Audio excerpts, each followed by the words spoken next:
studio, Mr. Ameenu Abubakar is going to take us the biography of Alhaji Sheikh Omar Kete-Krachi. Ameenu, you're welcome. Thank you. To the program. Thank you. Now, أعوذ بالله من الشيطان الرجيم. بسم الله الرحمن الرحيم. We greet all listeners on this program. I think we have gathered here in planning towards or in preparation towards the Maulid of Sheikh Umar Kete-Krachi. Unfortunately, I happen to be a great grandson of Sheikh Umar Kete-Krachi because I'm a great grandson. I'm a grandson of Imam Kete-Krachi. Malams talked about the meaning of Maulid. I think it's becoming a great concern about what is the meaning of Maulid. Maulid has to do with the celebration of the birth of the Prophet Rasulullah sallallahu alaihi wasallam, and our Malam made a lot of explanation towards the benefits that we get from Maulid. If you look back, those days in Kete-Krachi, in preparation for Maulid, the young ones in madrasa memorize a lot of the Quran and Hadith, and parents are very proud of their children. It creates a lot of knowledge, and that is the practice of our forefathers, and that helped in development of Islam. It is around that time that a child can stand and tell you a lot of Hadith and Quran from the head, because he has been taught by the Malams in preparation towards knowledge. If you don't want to seek knowledge, what else do you want? So celebrating the birth of Prophet Muhammad sallallahu alaihi wasallam has a lot of benefits, and that is one of the examples. And inshallah, we have seen it practically in Kete-Krachi. The zeal with which our parents attend to their kids when they are able to recite this Hadith and Quran, I think all and sundry knows about it. We are even young ones. We are not old enough. I think our senior brothers, fathers, and elderly people can even tell us better about this than what we are even doing. So it is encouraging that when such a thing is coming, we have to hold it and then we celebrate. Maulid means celebration of the birth of the prophets. And in preparation towards the Maulid of our great Sheikh of this Kete-Krachi, Sheikh Umar, which is coming off tomorrow, we have come here for Malams to educate all and sundry about what Maulid is. Who is Sheikh Umar Kete-Krachi that we are going to celebrate him with the birth of the Prophet as Maulid tomorrow? Sheikh Umar was born in Kano, one of the caliphs of Sokoto State. He was born in Kano. His father himself was called Abubakar, and he comes from the Kabi tribe. He comes from the Kabi tribe. His mom herself is called Maimuna. His mom was called Maimuna. What brought him to Ghana? How did he come to Ghana from Kano? His father, Abubakar himself, was a trader of Kula between Ghana and Salaga. Everybody in Ghana knows that Salaga was a commercial town of Ghana. So his father, Abubakar, used to come to Salaga to trade and go back to Kano. In one of his visits, he came with the son, who is Sheikh Umar. He brought him to Salaga. That is in the Gonja land of those days. He comes and goes with him, whilst Sheikh Umar used to learn Arabic under learned Malams in Nigeria. He comes down also and observe the environment. And he himself started teaching Islam in Salaga himself. And he realized there was lack of knowledge. So that is how he began and showed a lot of interest in staying in Ghana.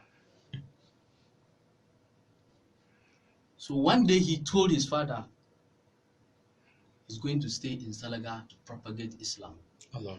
And like Madam told us, among the great things that you can leave behind, that God will recognize is most, knowledge is one of them fundamentally. If you leave knowledge, you are not dead. Allah. If you leave knowledge, you are not dead. So the father permitted him to start propagating Islam in Salaga.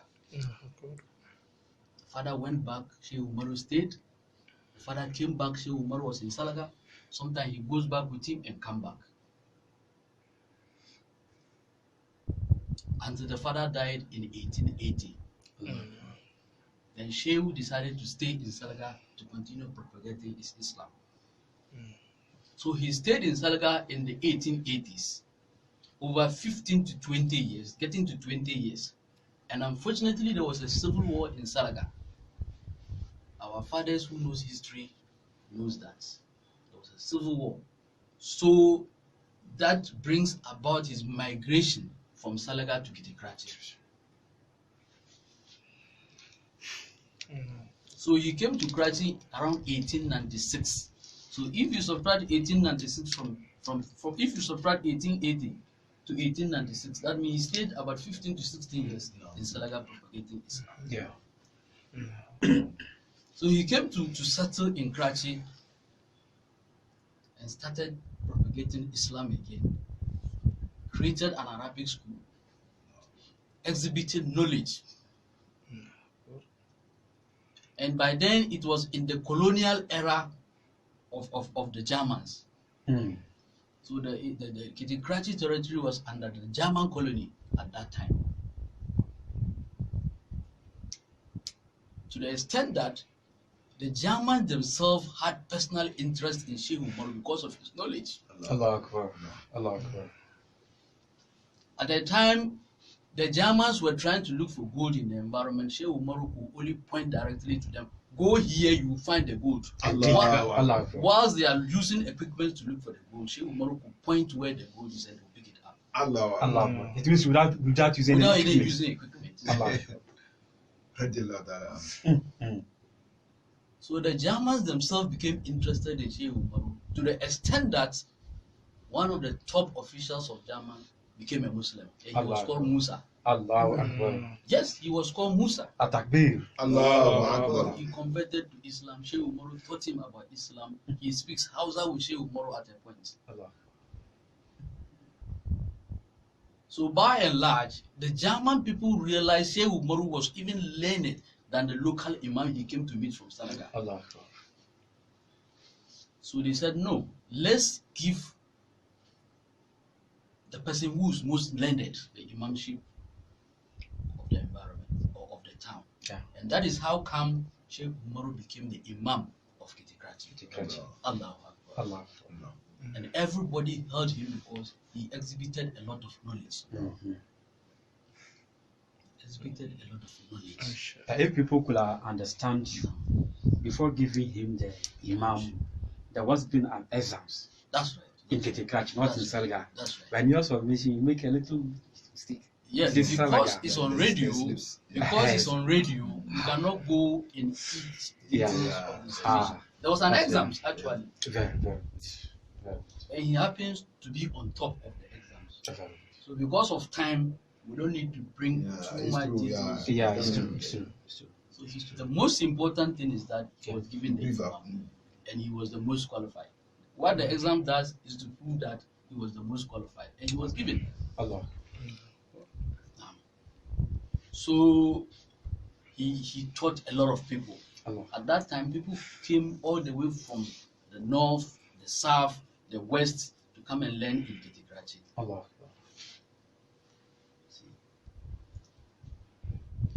Sheikh Umar traveled to Mecca around 1913. Between 1913 to 1918 was the year he went to Mecca.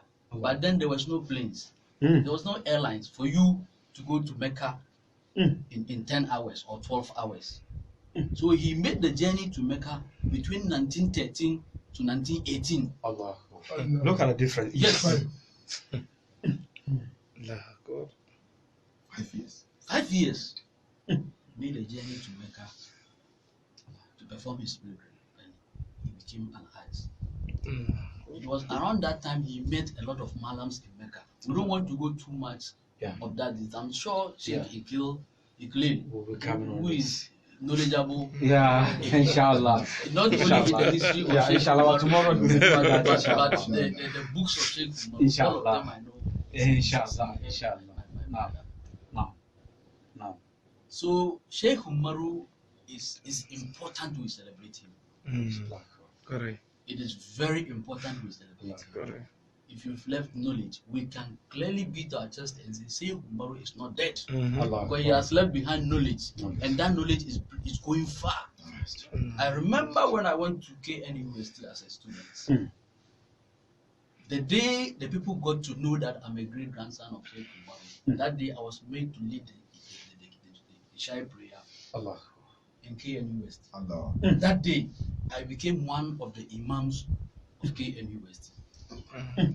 Automatically. Allah. So it is a great blessing. It is a great joy to come from Kete-Krachi. It is a great joy to learn from Kete-Krachi. So if we have such a person and we are going to celebrate him, we have to pay seriousness. We have to spend the resources. We have to spend the time and the effort in making sure that it becomes a success. Sheikh Umaru did a lot of great things. Let me give you one of them. In the olden days, Sheikh Umaru built a mosque in Kete-Krachi, the old town. He said he's going to open that mosque on Friday. He made the announcement that, inshallah, we are going to commission the mosque on Friday. Allah. He invited all his friends and the Malams he taught who have graduated and went to their various towns. All the Malams, and including the Malams from the town he has trained, like Liman Sani, Malam Jibril, Malam Ahmadu Yendi, Abdullah Yendi, all of them were there. They came down. But the first to arrive to Sheikh Umaru was the Imam of Yendi. Allah. Malam, what is the name? Abdullah Abdullah Gomna. Yeah. He arrived, and as soon as Sheikh Umaru saw, he said, Malam Kazo, Kaini Farkon, because you are the first to arrive here. Allahu Akbar. I have 2 works for you. Wow. During this program. And he said, Naam. Those are the days that there is absolute respect for your Malam. Allah. When he told him, I have 2 works for you, because of the respect he even has for Sheikh Umaru, he couldn't even ask, what are the works? Allah. But he respects him. Yes, the level of respect, he finds it very even difficult to ask. You told me there are 2 works for me to do during this program. What are the works? He was not able to answer. Alhamdulillah, I hear Madam. And he will come. So he arrived, and on Wednesday, all other Malams began trooping up. But the program was what? On Friday. By Wednesday, Hajj Umar moved the commissioning of the mosque from Friday to Wednesday. He changed the dates. Nobody understands why. Wow. So the program was supposed to come off on Wednesday. The mosque was commissioned. By Thursday, Hajj Umar fell sick. Allah. They moved him from Krachi to Salaga. Yes, They were trying to take him to Salaga to cure him because he wasn't feeling well. Wow. And he died on the way. Allah. Atakbir. So they brought him back. La ilaha illallah. La ilaha illallah. La ilaha illallah. La ilaha illallah. La ilaha illallah. La ilaha illallah. La ilaha illallah. La ilaha illallah. Sayyidina Muhammad. Then they came back. Unfortunately, they lost Hajj Umar. So all the Malams got it. All the Malams got it. Then, you know, he has taught a lot of people. So all the Malams were present. Who is going to lead the janaza prayer Allah. for Sheikh Umar became a problem. Just became a problem. Then by then, one of the big imams or the big malams he has trained was in this Kete-Krachi called Liman Sani. Everybody knows him. Yeah. Our grandfather. Yeah. And Liman Sani said, yes. Imam of Yandi. He said, let me tell you. When you came, Sheikh Umar told you, you have two works. Allah. You have done the first work. Allah. The second work is you are going to lead the prayer. Allah Akbar. The The ikma, knowledge. So it is karama Allah No. gave us. Give us Sheikh Umar in Kete-Krachi. Allah. It is a karama to have the grave of Sheikh Umar in Kete-Krachi. Allah. We have to recognize that. We have to make good use of that. People come from afar and they get a lot of blessings around us. Allah. We are sitting down without knowing the importance of it. Assalam. The time that Volta Lake didn't come, as you said, he predicted Volta Lake. Yeah. He described Nkrumah Allah. as the one who is coming to bring that water. He described the height of Nkrumah. He described the color of Nkrumah. Allah. He described him, Wow. and he told them it's a black man. So his description, people were thinking that he's going to be a white man. He said, no, No. he's a black man. And he told them the area from which even Nkrumah is going to come from. He is coming to create the lake. Okay, if you feel I'm joking and I'm lying, bury me here. You come to see that that water will come and flow over my grave. Allah Akbar. That is what we are seeing today. Allah. At-Takbir. Allah Akbar. So if we are coming or we are preparing to celebrate the birth of Muhammad Rasulullah, Sallallahu alaihi our wasallam. great Sheikh, I think it's important for us to really ponder over it, give it more of our energy, more of our resources and time, and inshallah we are going to be blessed in that. Assalamu alaikum wa rahmatullahi. Atakbir. Allahu Akbar. Allahu Akbar. Well, thank you very much, Honorable Mr. Ameenu Abubakar. We have learned a lot from you. MashaAllah. But inshallah,